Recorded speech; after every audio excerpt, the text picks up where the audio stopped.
نحمده ونصلي ونسلم على رسوله الكريم اما بعد اعوذ باللہ من الشیطان الرجیم بسم اللہ الرحمن الرحیم سبحان الذي اسرى بعبده ليلا من المسجد الحرام الى المسجد الاقصى الذي باركنا حوله لنريه من آياتنا انه هو السميع البصير۔ پاک ہے وہ ذات جو لے گئی اپنے بندے کو رات کے تھوڑے سے حصے میں مسجد حرام سے مسجد اقصیٰ تک، وہ مسجد اقصیٰ جس کے ارد گرد ہم نے برکتیں رکھی ہیں تاکہ ہم اس بندے کو اپنی نشانیوں میں سے کچھ دکھائیں۔ یقیناً وہ اللہ خوب سننے والا ہے، دیکھنے والا ہے۔ سورہ بنی اسرائیل آیت نمبر 1۔ قابل احترام سامعین و سامعات، پیغمبر اسلام خاتم الانبیاء سید المرسلین حضرت محمد مصطفیٰ صلی اللہ علیہ وسلم کے 10,000 سے زائد معجزات شمار کیے گئے ہیں، جن میں قرآن حکیم سب سے اعلیٰ و ارفع اور قیامت تک کے لیے زندہ رہنے والا معجزہ ہے۔ قرآن معجز کے بعد بلا شبہ معراج مصطفیٰ علیہ الصلاۃ والسلام سب سے بڑا معجزہ ہے، بلکہ کئی معجزات کا مجموعہ ہے۔ واقعہ معراج کی تفصیلات سے قطع نظر آج کے اس مختصر بیان میں سورۃ الاسراء کی پہلی آیت کی تعبیرات میں پوشیدہ معارف اور ان کی روشنی میں معراج سے متعلق اشکالات کا جواب پیش نظر ہے۔ واقعہ معراج کے نمایاں طور پہ دو حصے ہیں، ایک ہے زمینی سفر یعنی مسجد حرام سے مسجد اقصیٰ تک، اور دوسرا آسمانی سفر یعنی زمین سے آسمانوں بلکہ ساتوں آسمانوں کو کراس کرتے ہوئے عرش معلیٰ تک۔ پہلے حصے کو اسراء جبکہ دوسرے حصے کو معراج کہا جاتا ہے، اور مجموعی طور پر اس پورے واقعے کو بھی معراج سے تعبیر کر لیا جاتا ہے۔ سورۃ الاسراء کی اس پہلی آیت میں زمینی سفر یعنی اسراء کا تذکرہ ہے، جبکہ مفسرین کی ایک بڑی جماعت کی رائے کے مطابق سورۃ النجم کی ابتدائی آیات میں دوسرے حصے کے کچھ مراحل کا تذکرہ ہے۔ واقعہ معراج کے ہر دو حصص سے متعلق ہر دور میں ذہن نارسا میں اشکالات پیدا ہوتے رہے ہیں۔ مثلا یہ کہ معراج کی تفصیلات کے مطابق رسول اللہ صلی اللہ علیہ وسلم اس سفر پہ جاتے ہوئے جو پانی بہتا ہوا چھوڑ گئے تھے واپسی پر بھی وہ بہہ رہا تھا، اور جو کنڈی ہلتی ہوئی چھوڑ گئے تھے واپسی پر بھی ہل رہی تھی، جس سے یہ ظاہر ہوتا ہے کہ مسجد اقصیٰ تک کا زمینی سفر جس کے لیے اس دور میں ہفتوں درکار ہوتے تھے، اور اتنا طویل آسمانی سفر جس میں جانا بھی ہوا آنا بھی ہوا، اور اس میں گویا وقت کچھ بھی صرف نہ ہوا، یہ کیسے ہو سکتا ہے؟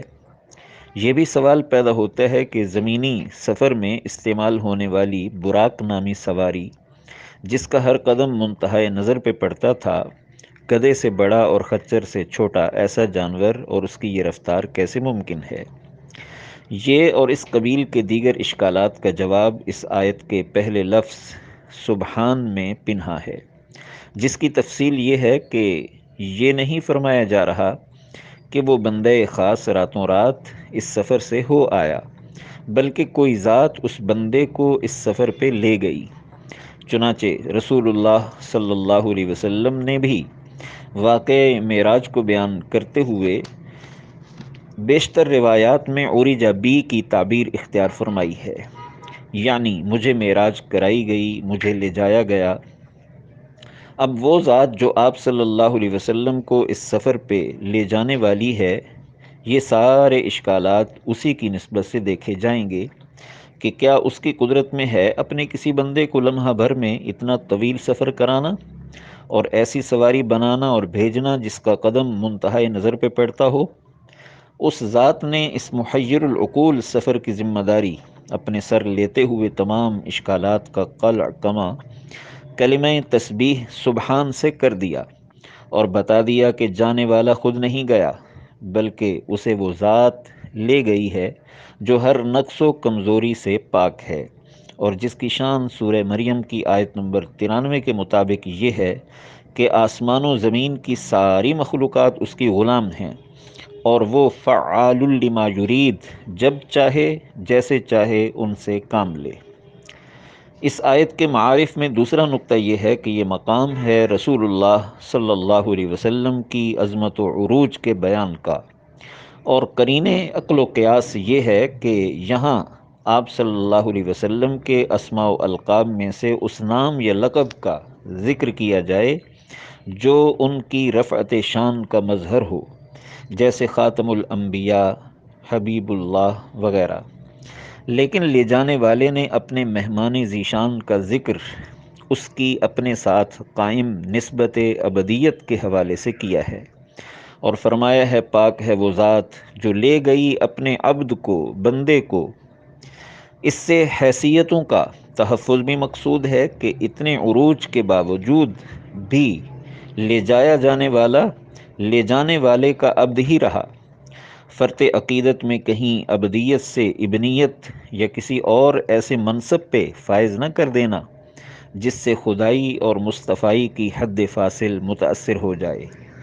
جس سے خود رسول اللہ صلی اللہ علیہ وسلم نے ان الفاظ میں منع فرمایا ہے، لا تطرونی کما اطرت النصارى ابن مریم فانما انا عبدہ۔ صحیح بخاری حدیث نمبر 3445، کہ اے لوگو مجھے اتنا نہ بڑھا چڑھا دینا جیسے نصارہ نے ابن مریم کو بڑھا چڑھا دیا، میں بے شک اللہ کا بندہ ہی ہوں۔ اور اس سے یہ بھی ظاہر کرنا مقصود ہے کہ خلق خدا میں کسی کے لیے بھی سب سے اونچا منصب و مقام ابدیت ہی ہے، اور اسی ابدیت پر ہی اللہ کی طرف سے عنایات اور نوازشیں متوجہ ہوتی ہیں، جیسا کہ ارشاد نبوی ہے، ان اقرب ما یکون العبد من ربہ وہو ساجد۔ صحیح مسلم حدیث نمبر 482، کہ یقیناً بندہ اپنے رب کے سب سے زیادہ قریب اس وقت ہوتا ہے جب کہ وہ سجدے کی حالت میں ہوتا ہے۔ اور ارشاد نبوی ہے، من تواضع للہ رفعہ اللہ، سنن ابن ماجہ، کہ جو شخص اللہ کے لیے تواضع اختیار کرے، پستی اختیار کرے، اللہ اسے بلندی عطا فرماتے ہیں۔ اور یہی ابدیت ہے جو کسی بھی بندے خدا کی متاع عزیز ہے، اور کسی قیمت پر وہ اسے قربان نہیں کر سکتا۔ علامہ اقبال کہتے ہیں، متاع بے بہا ہے درد و سوز آرزو مندی، مقام بندگی دے کر نہ لوں شان خدا بندی۔ اس سلسلے کی باقی معروضات انشاءاللہ آئندہ ملاقات پہ، وآخر دعوانا ان الحمد للہ رب العالمین۔